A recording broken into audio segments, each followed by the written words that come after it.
Hello everyone, welcome to Coachify. आज के session में हम लोग previous year question paper discuss करने वाले power grid diploma training electrical का।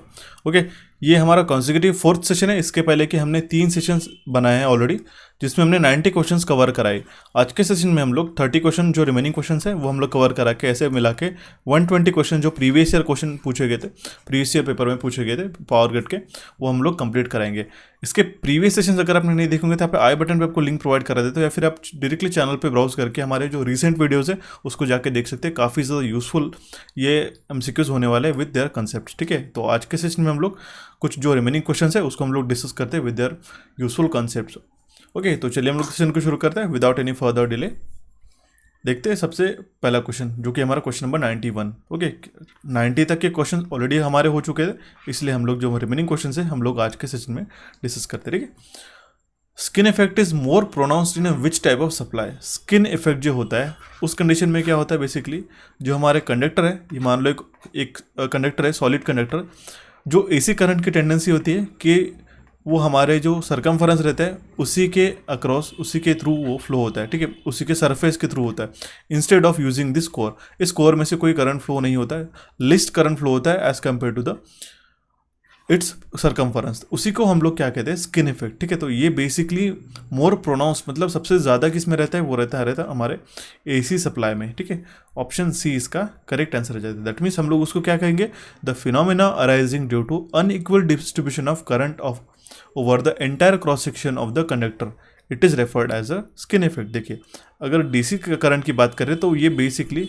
जो कोर का सेंट्रल पोर्शन है वो यूटिलाइज करता है। अगर एसी का बात करें, ये तो यहाँ पर डीसी हो गया, अगर एसी की बात करें तो ये इसका जो सरकमफरेंस है, इसका जो डिस्ट्रीब्यूशन है वो आउटर में डिस्ट्रीब्यूशन होता है instead of flowing from this central portion. ठीक है, तो डीसी में ये कोर यूटिलाइज होता है, बट इस केस में क्या होगा कि हमारा जो कंडक्टर है इतना ही पोर्शन हमारा यूटिलाइज होगा, इनर कोर जो है हमारा वो यूटिलाइज नहीं होगा। इसलिए हम लोग स्टैंडर्ड कंडक्टर यूज़ करते हैं एसी सप्लाई के, जहाँ पे हमारे ट्रांसमिशन करना रहता है। ठीक है, तो ये काफ़ी सिंपल सा क्वेश्चन था। स्किन इफेक्ट जो होता है हमारा एसी सप्लाई सिस्टम में मोर प्रोनाउंस रहता है। ओके, ऑप्शन सी इसका करेक्ट आंसर था। We will see the next question, which is question number 92. Determine the diode current assuming the it is to be ideal. इस diode current हमें find out करना है। ठीक है, अगर ये आइडियल डायोड है तो ये कौन सा डायोड है, आप देखते से समझ में आ गया, ये है हमारा Zener diode. Okay, it is a Zener diode.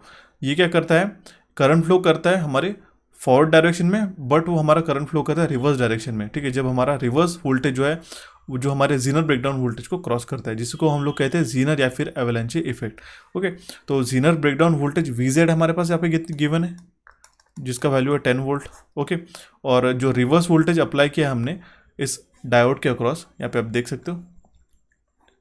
ठीक है, ये है हमारा 12 वोल्ट्स का।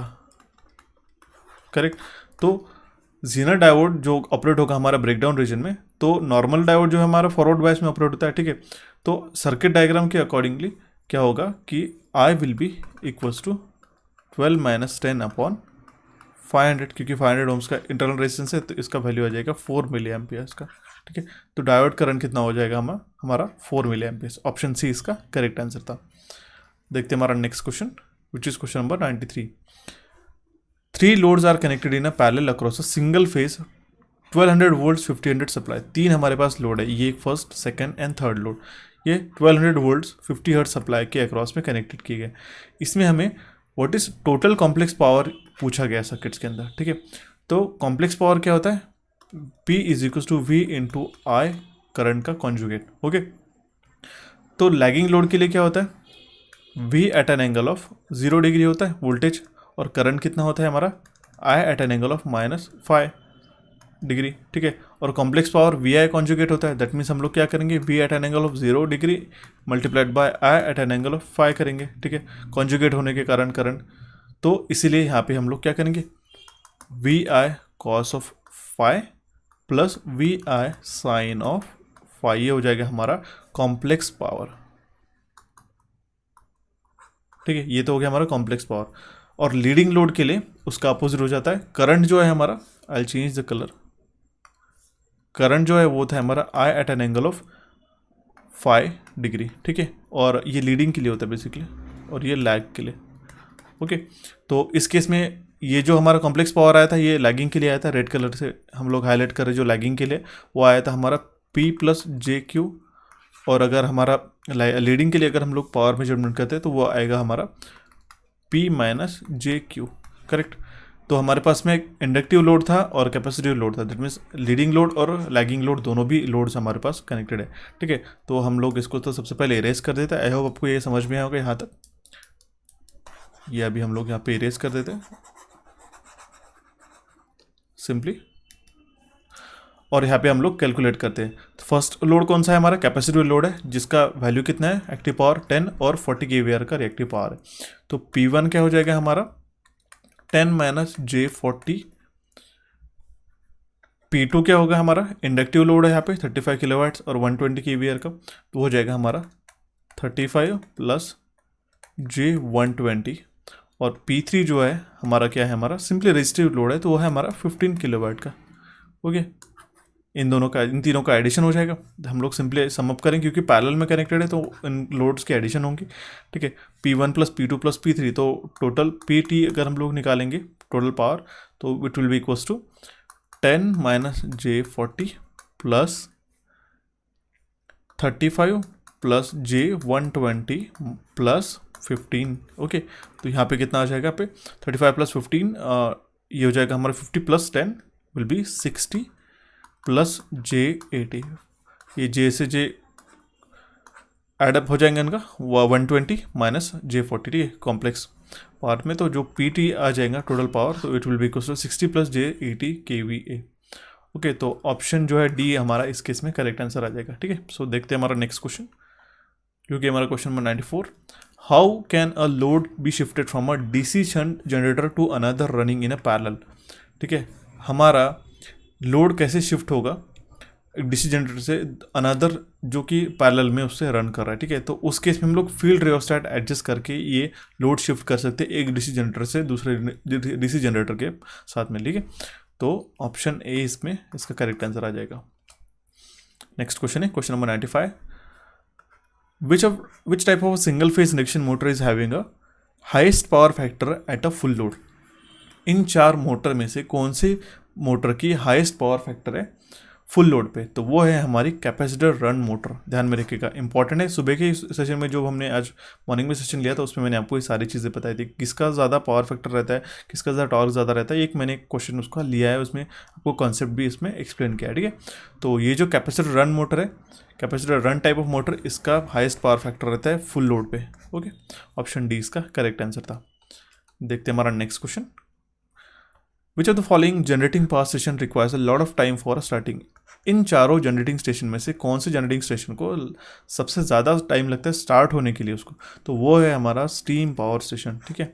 स्टीम पावर स्टेशन, और स्टीम पावर स्टेशन अगर आपको एग्जामिनेशन में ऐसा पूछा जाए कि वो कौन से साइकिल पे वर्क करती है, वो वर्क करती है रैंकाइन साइकिल पे। ये इंपॉर्टेंट है, ये ध्यान में रखिएगा, रैंकाइन साइकिल पे वो वर्क करती है, ठीक है। और जो स्टीम प्रोड्यूस होता है बॉयलर के अंदर, वो हम लोग हीट यूटिलाइज करते हैं उसका कोल का, ठीक है। जो कोल हम लोग बर्न करते हैं उसका जो हीट यूटिलाइज होने के लिए उसको काफ़ी टाइम लगता है, तो इसलिए इसका जो स्टार्टिंग टाइम है वो काफ़ी ज़्यादा रहता है स्टीम पावर स्टेशन का। ओके, ऑप्शन ए इसका करेक्ट आंसर है। देखते हैं हमारा next question, which is question number 97, in a BJT alpha and beta are related by which expression. Bipolar junction transistor के अंदर अल्फा करंट, जो हमारा कॉमन इमीटर गेन है इसको हम लोग कहते हैं बीटा, और जो हमारा कॉमन बेस करंट गेन है ये है हमारा अल्फ़ा, ठीक है। तो सबसे पहले तो इसका रेशियो बता दें, तो अल्फ़ा का रेशियो क्या है, ratio of IC upon IE, ये इंपॉर्टेंट है, ध्यान में रखिएगा अल्फ़ा का। और बीटा अगर पूछा जाए जो कि हमारा कॉमन इमीटर करंट गेन है, ठीक है, तो वो होता है हमारा IC अपॉन IB। ये दोनों भी आपको एग्जामिनेशन में पूछे जाते हैं, ठीक है। और इस केस में इसका जो रिलेशनशिप क्या है हमारा, alpha is equals to beta upon 1 plus beta. तो ये कौन से ऑप्शन में, यहाँ पे हमारे ऑप्शन डी में ये करेक्ट है, ठीक है। बीटा अपॉन 1 प्लस बीटा, ये हमारा रिलेशनशिप करेक्ट हो जाएगा इसका। और IC क्या होता है, IC collector current is equals to क्या होता है, अल्फ़ा टाइम्स ऑफ IE, ठीक है। तो ये बात आपको ध्यान में रखनी होगी, ठीक है। तो अगर हमारा बीटा जो है, तो ये अगर काफ़ी ज़्यादा रहता है, हाई रहता है, तो उस केस में जो IC है हमारा वो इक्विवेलेंट रहता है IE के बराबर। ये भी बात आपको ध्यान में रखनी होगी, ठीक है। सो देखते हैं हमारा नेक्स्ट क्वेश्चन। ये क्वेश्चन का आंसर था option D, alpha is equals to beta upon 1 plus beta, ये ध्यान में रखिएगा, इंपॉर्टेंट है। ओके, देखते हैं हमारा next question which is question number 98। Meter has the range of 0 to 100 volts and a multiplier resistance of 28 kilo ohms and a internal resistance of 2 kilo ohm। अगर एक मीटर की रेंज है 0 to 100 volt, multiplier resistance है 28 kilo ohms और internal resistance है 2 kilo ohms, उसकी sensitivity क्या है? ठीक है, तो बेसिकली सेंसिटिविटी क्या है वोल्ट मीटर की? It is a reciprocal of full scale voltage, full scale deflection of current. ठीक है, तो आर एम क्या है हमारा? वो है हमारा VFSD full scale deflection upon IFSD। ठीक है, तो आर एम क्या है हमारा? जो कि हमारा full scale range of volt metre से अगर हम लोग मल्टीप्लाई करते हैं तो जाके हमें आर एम का वैल्यू मिलेगा।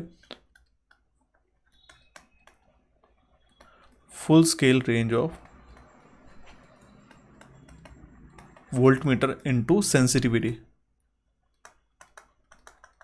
ओके, और आर वी क्या आ जाएगा? R V will be equals to VFSD into S. ठीक है, तो यहाँ पे जो फुल स्केल डिफ्लेक्शन है, that means full scale range जो है वोल्ट मीटर की, वो कितनी है? VFSD कितना है हमारा? 100 वोल्ट का यहाँ पे गिवन है। ठीक है, full scale deflection. Internal resistance कितना है? 2 किलो ohms का है। ओके, और मल्टीप्लायर रेजिस्टेंस है 28 किलो ohms का। ओके, तो उस केस में हमारे पास टोटल रेजिस्टेंस कितना हो जाएगा? आर हो जाएगा हमारा 30 किलो ohms का। ठीक है, तो सेंसिटिविटी क्या है? Sensitivity will be equals to 30 upon 100।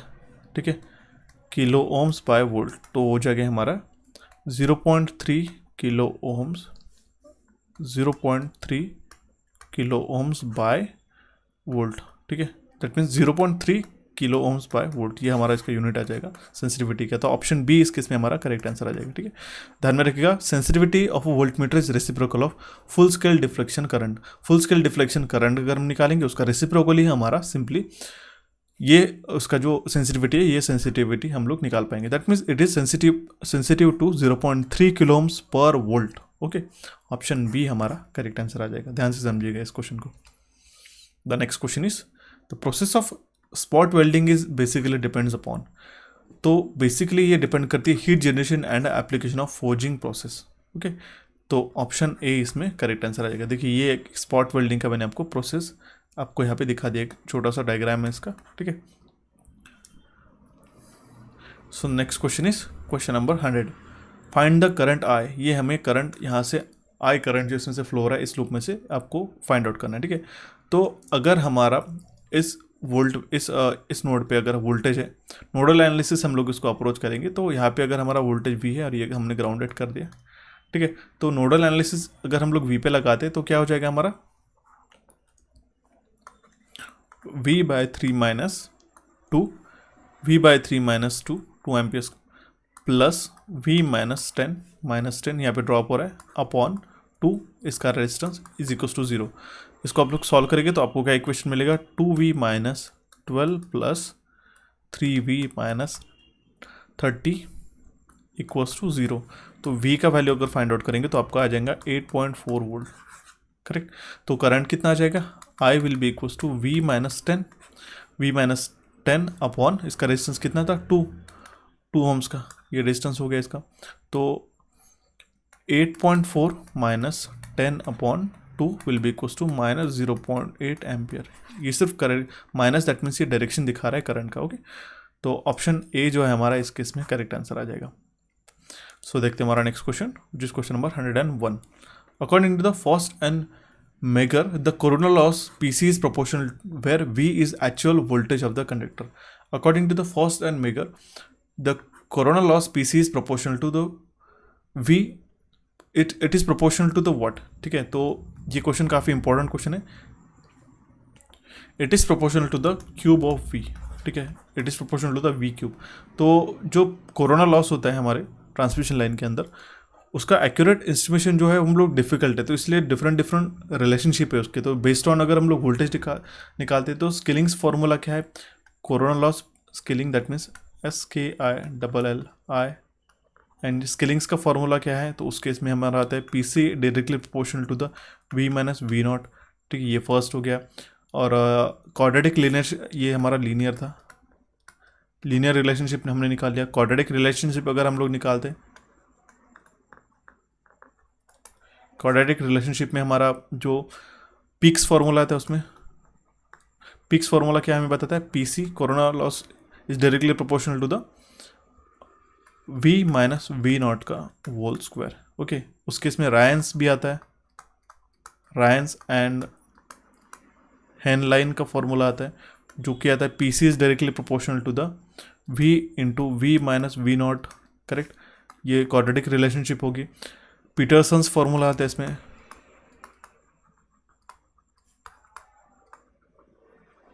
पीटरसन्स formula क्या बताता है हमारे, P C is directly proportional to the V square into F into bracket V upon V not.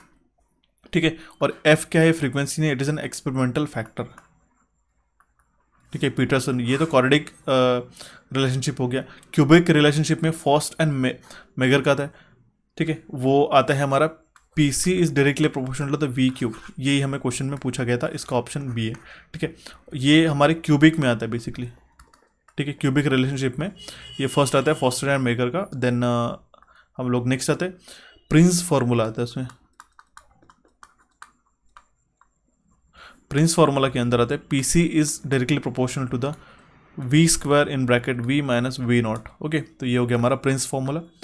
तो और अगर हम लोग वोल्टेज ग्रेडियंट के डिपेंडेंट अगर हम लोग निकालना चाहे तो वो भी हमारे पास एक फार्मूला है, वो भी मैं आपको बता देता हूँ। ठीक है, let's check this green colour, Nigol and Cassen's formula. ठीक है, निगोल एंड कैसेंस फार्मूला क्या बताता है हमारे,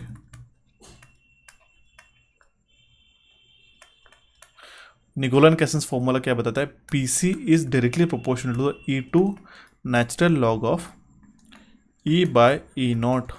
ओके, निगोल एंड कैसेंस ये हमारा वोल्टेज ग्रेडियंट पे डिपेंडेंट है। ओके, और project E H V formula भी आता है उसमें, तो वो होता है हमारा P C is directly proportional to the V into E M. Okay, तो यहाँ पे एम का जो फैक्टर आता था 5। ठीक है, तो ये सारे जो फॉर्मूलाज है आपको ध्यान में रखने होंगे। ठीक है, इसमें से कुछ फॉर्मूलाज अब काफ़ी इंपॉर्टेंट है, वो आप ध्यान में रखिएगा। ठीक है, फर्स्ट एंड मेगर ये काफ़ी बार पूछे जाते हैं एग्जामिनेशन में, तो इसका करेक्ट आंसर था ऑप्शन बी, वी क्यूब। ठीक है, according to the first and Menger the corona loss is proportional to the cube of voltage. ठीक है, P C is directly proportional to the cube of voltage. Okay, I will highlight this section so that you can understand. Okay, तो I hope आपके ये सारे terminology समझ में आए होंगे कोरोना लॉस से रिलेटेड। ओके, बढ़ते हैं हमारे नेक्स्ट क्वेश्चन की ओर, जो कि question number 102। Will erase this. क्वेश्चन क्या पूछ रहा है हमारे पास, if the transmission voltage of a line increases then the volume of the conductor material required. तो काफ़ी सिंपल सा क्वेश्चन है इसका, अगर हमारा ट्रांसमिशन वोल्टेज इंक्रीज होता है तो जो वॉल्यूम लगेगा हमें कंडक्टर का वो डिक्रीज हो जाएगा। ऑप्शन ए इसका करेक्ट आंसर है। ठीक है, क्योंकि मैंने आपको बताया था there are number of advantages of high voltage transmission.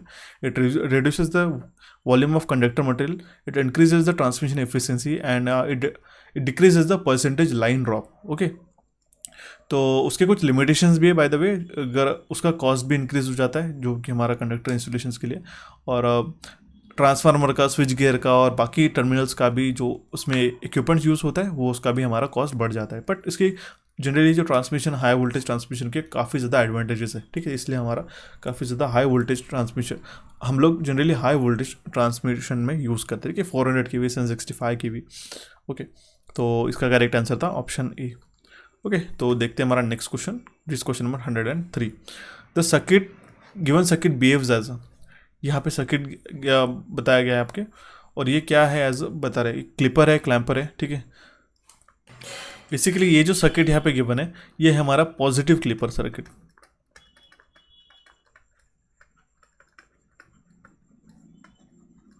It is a positive clipper circuit. Okay, और ये क्लिप करता है हमारी positive peak of output voltage जब हमारा वी आई ये हमारा वी आर से कम रहेगा। ठीक है, वी आई जो है हमारा वी आर से कम रहेगा, उस केस में डायोड जो है हमारा ऑफ रहेगा। ठीक है, ये डायोड ऑफ रहेगा, और जब हमारा वी आई हमारा ग्रेटर रहेगा वी आर से, उस केस में डायोड ऑन रहेगा, और वी नॉट जो है हमारा सिंपली क्या रहेगा, वी आर। करेक्ट, और जो पॉजिटिव पीक पे हमारा आउटपुट वोल्टेज कितना रहेगा, वी आर रहेगा। ये है अगर वी आर हम लोग लेते हैं, ठीक है, इज अ वी आर, तो वी आर रहेगा, और निगेटिव पीक पे हमारा वोल्टेज कितना रहेगा, वी आई। ठीक है। तो पॉजिटिव पीक पे आउटपुट वोल्टेज कितना आएगा हमारे पास 10 वोल्ट्स, ठीक है, इस वी आर के लिए, ठीक है। और नेगेटिव पीक के लिए कितना आएगा हमारे पास -50 वोल्ट। ओके, चलो हम लोग इसको एक बार फिर से देखते हैं, ठीक है। यहाँ पे जो इनपुट वोल्टेज था वो बेसिकली यहाँ पे हम लोग ड्रॉ करना छूट गया, ठीक है। इनपुट वोल्टेज कितना था,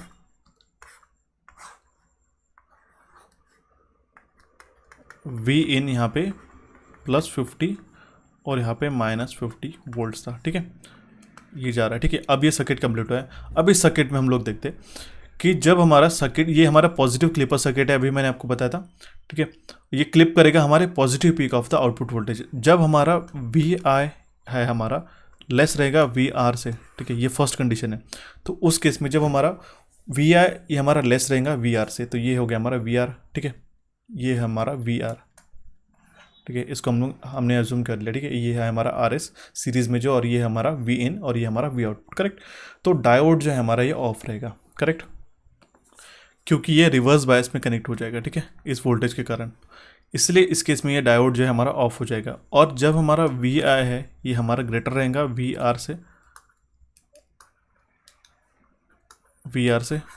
उस केस में जो है डायोड हमारा ऑन रह जाएगा। जब हमारा वी इनपुट ज़्यादा रहेगा इस वी आर से, ठीक है, 10 वोल्ट से ऊपर, तब जाके ये पॉजिटिव साइकिल यहाँ पे आके ये हमारा डायोड जो है कंडक्ट करने लगेगा। ओके, उस केस में जो हमें आउटपुट मिलेगा वी नॉट, वो हमें मिलेगा वी आर के बराबर। और फर्स्ट केस में क्या मिलेगा, फर्स्ट केस में वी आई जो मिलेगा वो वी नॉट के बराबर में, ठीक है। वी आई जो है हमारा वी नॉट के बराबर मिलेगा, जो वी आई हमें वी नॉट के अक्रॉस मिलेगा, ठीक है। क्योंकि सिंपली ये डायोड रिवर्स बायस है, तो ये जो वोल्टेज यहाँ पे अप्लाई हो जाएगा। और जब हमारा वी आई है इनपुट है वो ग्रेटर रहेगा वी आर के अक्रॉस में, तब जाके हमारा ये डायोड क्लोज रहेगा, ठीक है, फॉरवर्ड बायस रहेगा। तो उस केस में जो वी आर का, दैट मीन्स ये जो 10 वोल्ट्स का सप्लाई है यहाँ पे, ये सिंपली हमारा यहाँ पे शो होगा, ठीक है, इस वी नॉट के अक्रॉस में। तो इसीलिए हमने निकाला कि अगर हमारा पॉजिटिव पिक आता है तो हमारे पास 10 वोल्ट मिलता है, ठीक है। और अगर हमारा नेगेटिव पिक आता है तो उस केस में हमारे पास -50 वोल्ट एज इट इज मिलता है। इसीलिए हमने इसको कहा था पॉजिटिव क्लिपर, ठीक है। That means it is a positive clipper circuit and its negative pick at -50 volt. इसका जो नेगेटिव पीक आएगा ये -50 वोल्ट पे है। सिंपल है, देखिए मैं एक बार फिर से समझा देता हूँ। ये क्लिपर क्लैम्पर सर्किट्स का एक सेशन आता है, ठीक है। हम लोग अगर आप चाहते हैं तो प्लीज़ मैं एक सेशन प्रोवाइड करा दूंगा 5 से 10 मिनट का हमारे चैनल पे। जब हमारा इनपुट वोल्टेज लेस है वी आर से, इस वोल्टेज से, तो हमारा जो वी आई है वो हो जाएगा वी नॉट के बराबर। जो हमारा वी नॉट है वो वी आई के बराबर हो जाएगा। और जब हमारा डायोड ऑन हो जाएगा, जब हमारा वी इनपुट जो है वो ज़्यादा हो जाएगा वी आर से, तो हमारा डायोड ऑन हो जाएगा और वी नॉट है वो हो जाएगा बराबर वी आर के। ओके, दैट मीन्स हमारे पास 10 वोल्ट तो यहाँ पे आ जाएगा फर्स्ट साइकिल के लिए, पॉजिटिव पीक के लिए, और नेगेटिव पीक के लिए -50 एज इट इज़ वहाँ पे हमें शो होगा, ठीक है, क्योंकि ये पॉजिटिव क्लिपर सर्किट है। ओके, ऑप्शन ए इसका करेक्ट आंसर था। देखते हैं हमारा next question, which is question number 104। For a parallel RLC resonant circuit with the resistance in a series with the inductor, what will be the effect of resonant frequency if we increase the value of resistance? एक parallel RLC series circuit है, उसके resistance के series में है inductor. Okay, अगर हम लोग increase करते हैं रेजिस्टेंस का वैल्यू तो क्या इफेक्ट होगा, तो रेजोनेंट फ्रीक्वेंसी जो है हमारी वो डिक्रीज हो जाएगी, क्योंकि आपको पता है omega will be equals to क्या होता है पैरेलल RLC सर्किट। ये सर्किट कैसा रहेगा,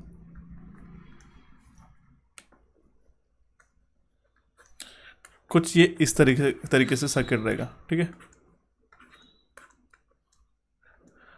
तो इस केस में हमारे पास ओमेगा का वैल्यू क्या रहता है, सिंपली डिफाइंड है ये ऑलरेडी, 1/LC माइनस R/L का होल स्क्वायर, ठीक है। ये था हमारा ओमेगा का वैल्यू। अगर हमारा रेजोनेंट फ्रीक्वेंसी अगर हम लोग चेंज करते हैं, तो अगर हम लोग इंक्रीज करते हैं वैल्यू ऑफ रेजिस्टेंस का, तो हमारा रेजोनेंट फ्रीक्वेंसी जो हमारा डिक्रीज हो जाएगा। ओके, ऑप्शन बी इस केस में करेक्ट आंसर आ जाएगा। देखते हैं हमारा next question, which is question 105। Which type of instrument are also called as a transfer instrument. Transfer instrument इसमें से कौन से इंस्ट्रूमेंट को कहा जाता है, तो वो हम लोग कहते हैं EMMC, ठीक है। ऑप्शन सी इसका करेक्ट आंसर आ जाएगा, इलेक्ट्रो नैनोमीटर। ओके, EMMC का फुल फॉर्म क्या है, electro dynamometer. Okay, sorry for excuse me. Okay, question क्या था हमारे पास, which type of instrument are also called as a transfer instrument. तो EMMC इंस्ट्रूमेंट ही हमारा ट्रांसफर इंस्ट्रूमेंट करके हम लोग इसको कहते हैं। ऑप्शन सी इसका करेक्ट आंसर आ जाएगा। देखते हैं हमारा next question, which is question number 106। Two steam driven alternators are operating in a parallel, the load sharing between them may be adjusted by varying the. दो अगर स्टीम ड्रिवन अल्टरनेटर्स हमारे parallel में operate कर रहे हैं तो जो load sharing होगा उन दोनों के बीच में वो कैसे एडजस्ट करेंगे। तो अगर हमारा जो स्टीम सप्लाई है प्राइम मोर्स को अगर हम लोग चेंज करेंगे तो उसका जो लोड शेयरिंग है वो हम लोग एडजस्ट कर पाएंगे। ठीक है, it is a condition of parallel operation of alternators. ठीक है, तो ऑप्शन सी इसका करेक्ट आंसर आ जाएगा। ठीक है,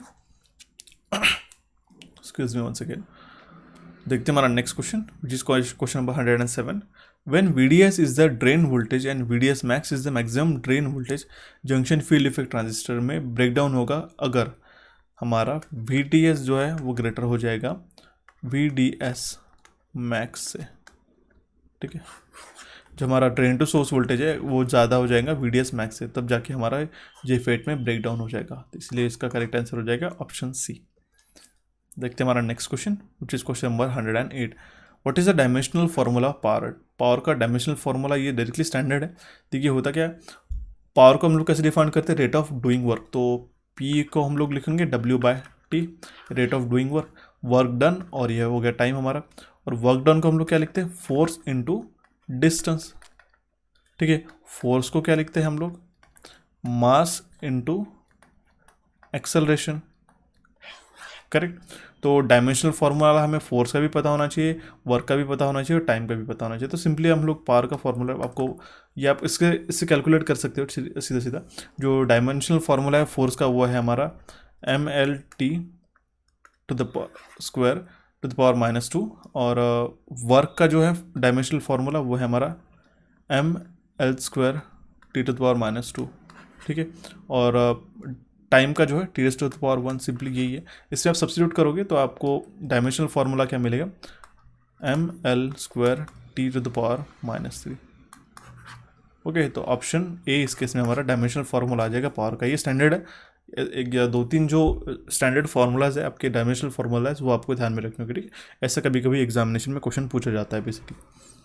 देखते हैं हमारा नेक्स्ट क्वेश्चन, जिस question number 109। Which type of a material is use for a variable reluctance stepper motor.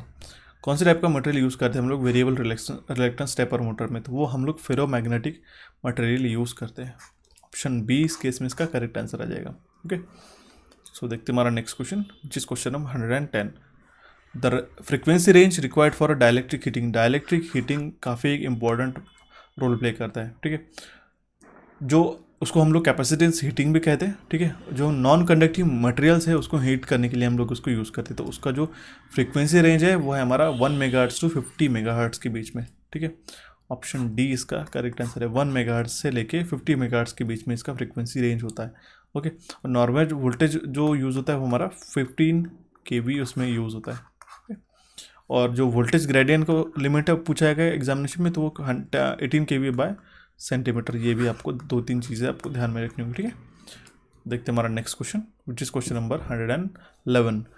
In a river crossing the modern high voltage lines have a span length of. River crossing के across modern high voltage lines का कितना span रहता है, तो वो more than 800 metres रहता है। ठीक है, अभी मैं 2-3 चीज़ें आपको और बता देता हूँ। जैसे रोड क्रॉसिंग है आपका, रोड क्रॉसिंग में उसका जो स्पैन है वो कितने से ज़्यादा नहीं होना चाहिए, 250 मीटर से मैक्सिमम ज़्यादा नहीं होना चाहिए। ठीक है, और अगर आपका रेलवे क्रॉसिंग है उस केस में उसका जो लिमिट है 200 मीटर्स का है। रेलवे क्रॉसिंग है तो उसका 200 मीटर्स है, रेलवे रोड क्रॉसिंग है तो 250 मीटर्स है, और अगर रिवर क्रॉसिंग है तो उसका मैक्सिमम स्पैन लेंथ कितना है, वो है हमारा मोर देन 800 मीटर्स का। ऑप्शन डी इसका करेक्ट आंसर था। Now we'll see the next question. A 220 volt DC motor has a armature resistance of 0.8 ohms. Find the induced EMF when the motor has a full load armature current of 40 ampere. 220 volt DC motor का एक armature resistance है 0.8 ohms का, उसमें से induced EMF हमें find out करना है जब उसका फुल लोड आर्मेचर करंट है 40 एम्पियर्स। सिंपल है, इसका मोटर का पूछा गया है तो हम लोग क्या करेंगे, बैक EMF पूछा है, EB is equal to V minus I A into R A, correct. तो V कितना है हमारे पास 220 वोल्ट, आई ए कितना है हमारे पास 40 एम्पियर्स और आर ए का वैल्यू 0.8, ठीक है। तो इसको सॉल्व करेंगे अब तो 188 वोल्ट आपको मिलेगा, ठीक है। ऑप्शन सी इसका करेक्ट आंसर आ जाएगा। सिंपल है, बैक ईएमएफ हमें पूछा गया था। ओके, सो देखते हैं अभी हमारा next question, which is question number 113। For a series resonant circuit what happens if to the Q factor quality factor when the capacitance of the circuit is increased 3 times and the frequency is slashed by 4 times. अगर हमारा capacitance circuit का वो हम 3 times से बढ़ जाता है और फ्रीक्वेंसी है हमारी 4 टाइम्स से रिड्यूस हो जाती है, ठीक है।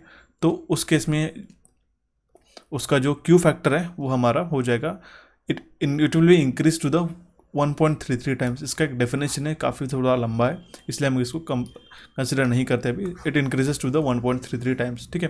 तो जो क्वालिटी फैक्टर होता है रेजोनेंट सर्किट का, वो आपको ध्यान में रखना, वो एग्जामिनेशन में पूछा जाता है 1/r√L/C, ठीक है। तो देखिए, अगर मैं आपको यहाँ पे सॉल्व करके भी बताऊँ तो यहाँ पे 2-3 वैल्यूज़ कंसिडर करने पड़ेगी। आप जिन स्टूडेंट्स को उसका एक डिटेल एक्सप्लेनेशन चाहिए होगा तो प्लीज़ मुझे कमेंट बॉक्स में कमेंट करेगा, मैं हमारे टेलीग्राम चैनल पे इसका सेपरेटली लिख के आपको बता दूंगा, ठीक है। बेसिकली अगर देखो यहाँ पे अगर हम लोग यहाँ पे सॉल्व करते हैं तो अगर कैपेसिटेंस सर्किट का हमारा इंक्रीज हो जाता है 3 टाइम्स से, अगर हमारा C2 जो है वो इंक्रीज हो जाता है मान लो 3 टाइम्स ऑफ C1, ये C1 हमारा इनिशियल था, और ओमेगा जो है 2 जो है हमारा वो हो जाता है 4 टाइम्स से कम हो जाता है, तो कितना हो जाएगा 0.25, it will B 0.25 omega 1, okay. ये दोनों भी वैल्यूज होगी, ठीक है। दैट मीन्स जो कैपेसिटेंस है हमारा 3 टाइम्स बढ़ गया फर्स्ट से, और जो रेजोनेंट फ्रीक्वेंसी है, जो फ्रीक्वेंसी है हमारी कम होगी 4 टाइम्स से, दैट मीन्स 0.25 ऑफ ओमेगा 1 होगी। तो रेजोनेंट फ्रीक्वेंसी क्या है हमारा omega not is equal to 1/√LC, correct. हम लोग इसको सॉल्व करें तो इसका अगर हम लोग रेशियो निकालते हैं W1 omega 1 by omega 2 will be equal to √L2C2/L1C1, okay.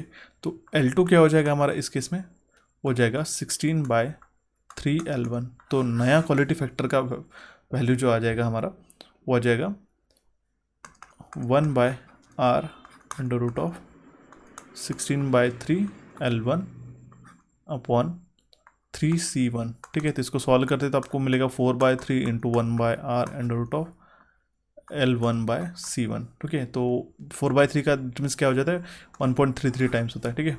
इसका फ्रैक्शनल फॉर्मूला, फ्रैक्शनल वैल्यू जो है 1.33, that means it will increase 1.33 times, okay. तो ऑप्शन डी इसका करेक्ट आंसर था। सो देखते हैं हमारा next question, which is question number 114। Which of the following is the most efficient method of increasing the speed of 4 kilowatt DC shunt motor. 4 kilowatt DC shunt motor का कौन सा efficient way है speed बढ़ाने का, तो वो है हमारा फ्लक्स कंट्रोल। ऑप्शन बी इसका करेक्ट आंसर है। Next question, in case of a simple lap on generator number of parallel path is equal to, lap on generator की बात की गई है। लैप में क्या होता है A is equal to P, तो that means number of parallel path is equal to number of poles. तो क्या हो जाएगा इसका correct answer, it will be number of poles. जो नंबर ऑफ पैरेलल पाथ है ए हो जाएगा हमारा नंबर ऑफ पोल्स के बराबर। ऑप्शन बी इसका करेक्ट आंसर है, और वेव में उसका वैल्यू रहता है A is equal to 2 number of brushes, okay. Next question is 116। In a 3-phase induction motor the torque under running condition will be maximum when. Important question है, काफ़ी बार पूछा जाता है एग्जामिनेशन में। In a 3-phase induction motor the torque under running conditions will be maximum when SM will be equal to, जो slip है R2/X2 हो जाएगा, ये हमारी कंडीशन हो जाएगी, ठीक है। तो इसका करेक्ट आंसर है रोटर रेजिस्टेंस पर phase is equal to the slip times of the rotor reactance, that means R2 will be equal to SM times of X2, ये हमारी कंडीशन आ जाएगी इस केस में, ठीक है। ऑप्शन ए हमारा करेक्ट आंसर है। और टी मैक्स को हम लोग कैसे लिखते हैं, T max is equal to K times of E2 square upon twice of X2, okay. और ये बात ध्यान में रखनी कि maximum torque is directly proportional to the supply voltage and maximum torque is inversely proportional to the rotor reactance. यहाँ पे rotor reactance X2 से हम लोग डिफाइन करते हैं। तो ये काफ़ी इंपॉर्टेंट क्वेश्चन था, ध्यान में रखिएगा। 2-3 भी टर्म्स मैंने आपको एक्सप्लेन करा दी। Now will see the next question which is question number 117। Find the voltage across VAB के अक्रॉस वोल्टेज हमें फाइंड आउट करना है, ठीक है। तो अगर करंट सोर्स जो है हमारे पैरेलल में है रेजिस्टेंस के, उसको हम लोग रिप्लेस कर पाएंगे voltage source in series with the resistance. ठीक है, तो सोर्स ट्रांसफॉर्मेशन से अगर हम लोग सर्किट को रिड्यूस करते हैं, ठीक है, तो ये कैसा आएगा। ओके देखिए फिर अभी मैं आपको बता देता हूँ। सिंपली हम लोग सोर्स ट्रांसफॉर्मेशन इसमें अप्लाई करेंगे। अगर यहाँ पे वोल्टेज सोर्स है और सीरीज में इसके रेजिस्टेंस है, तो इसको हम लोग करंट सोर्स में कन्वर्ट करेंगे। ठीक है, ये फर्स्ट स्टेप हम लोग यहाँ पे ड्रॉ करते हैं। ठीक है, करंट सोर्स कितना हो जाएगा, 12 डिवाइडेड बाई 2, 6 एम्पियर्स का, 6 एम्पियर्स का करंट सोर्स हो जाएगा। और ये जो रेजिस्टेंस है ये इसके पैरेलल में आ जाएगा 2 ओम्स का। ठीक है, ये वाला। देन ये ऑलरेडी एक 2 ओम्स का रेजिस्टेंस इसके पैरेलल में था, करेक्ट, ये 2 ओम्स का रेजिस्टेंस, और ये जो है 1 ओम्स का रेजिस्टेंस यहाँ पे कनेक्टेड है। ठीक है, और ये 3 ओम्स का रेजिस्टेंस, इसी के अक्रॉस में हमें VAB का वैल्यू फाइंड आउट करना था। ठीक है, तो अभी हम लोग इसमें फिर से हम लोग सोर्स ट्रांसफॉर्मेशन यूज़ करेंगे, बट इस केस में अभी हमारे पास यहाँ पे 2 रेजिस्टेंस पैरेलल में कनेक्टेड है, ये और ये। 2 पैरेलल 2 कितना हो जाएगा, 1 ओम्स का। ठीक है, तो हम लोग इसको अगर इरेज भी करते हैं, ठीक है, सिंपली नेक्स्ट स्टेप में, तो देखिए, या फिर ये भी इसको इरेज कर देते हैं। तो अगर हम लोग यहाँ पे जो रेजिस्टेंस आ जाएगा, ये आ जाएगा हमारा 1 ओम्स का। ठीक है, तो ये हमारा सेकंड कंडीशन है। ठीक है, सेकंड कंडीशन में इसमें क्या है, 6 एम्पियर्स का करंट सोर्स है, 1 ओम्स का रेजिस्टेंस है, यहाँ पे 1 ओम्स का रेजिस्टेंस का, और यहाँ पे 3 ओम्स का रेजिस्टेंस है। अब नेक्स्ट स्टेप में क्या होगा, ठीक है, इसके लिए हमें यहाँ पे मैं फिर से कलर चेंज करके नेक्स्ट ड्राइंग करके बता देता हूँ। ठीक है, 6 एम्पियर्स का करंट सोर्स है और इसके पैरेलल में रेजिस्टेंस है, तो ये क्या हो जाता है, इसको अगर हम लोग वोल्टेज सोर्स में कन्वर्ट करेंगे तो क्या हो जाएगा, 6 × 1, 6 वोल्ट का यहाँ पे सोर्स आ जाएगा, वोल्टेज सोर्स, और ये जो रेजिस्टेंस है ये इसके सीरीज में कनेक्ट हो जाएगा।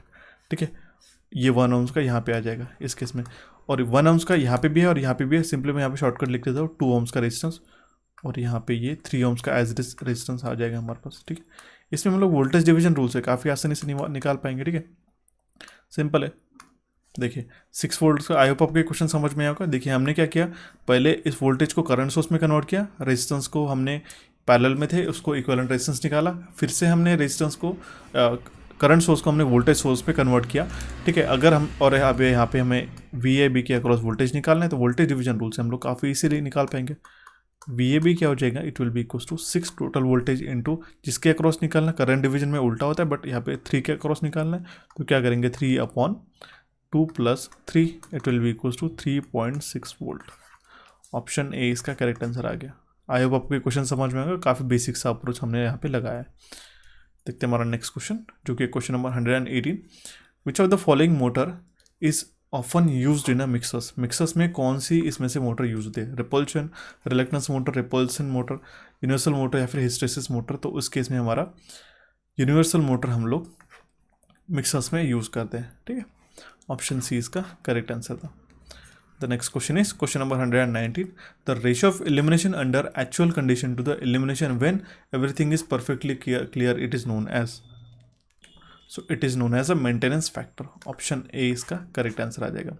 That means it is defined as the ratio of elimination under normal working condition to the elimination when everything is clean.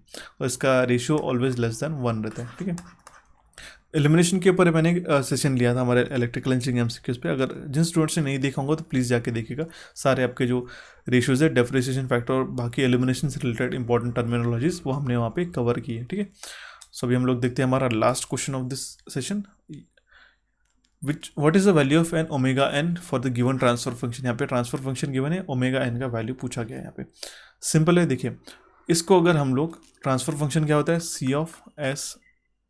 C of S by R of S, it will be equals to omega n square upon S square plus twice of zeta omega n plus omega n square। अगर इसको हम लोग compare करते हैं तो omega n square यहाँ पे 36 है, ओमेगा n स्क्वायर 36, तो ओमेगा n कितना हो जाएगा 6। That means option D will be correct answer in this case. तो ये थे हमारे 120 questions of the PGCERT diploma trainee electrical 2018 paper का, जो 27 अक्टूबर को हुआ था। ठीक है, तो ये हमने टोटल 120 क्वेश्चंस अभी तक हमने कवर करा है 4 सेशंस के अंदर। ठीक है, अगर आपने नहीं देखे होंगे इसके प्रीवियस सेशन तो मैं लिंक भी प्रोवाइड करा दूंगा और आप चैनल पे जाके भी देख सकते हो। जिन स्टूडेंट्स ने कोचिफाई चैनल को सब्सक्राइब नहीं किया तो प्लीज़ हमें सब्सक्राइब भी करें और इस सेशन को आपके दोस्तों के साथ ज़्यादा से ज़्यादा शेयर करें। आप हमारे इंस्टाग्राम पेज पे भी जाके चेक कर सकते हैं, हम लोग काफ़ी इंटरेस्टिंग से पोस्ट आपको वहाँ पे अपलोड करते हैं। टेलीग्राम चैनल को फॉलो करें PDFs के लिए। सो गाइस, अगर आपको कोई भी दिक्कत है तो प्लीज़ मुझे कमेंट बॉक्स में कमेंट करेगा. So friends, for the next time I will see you and have a nice day.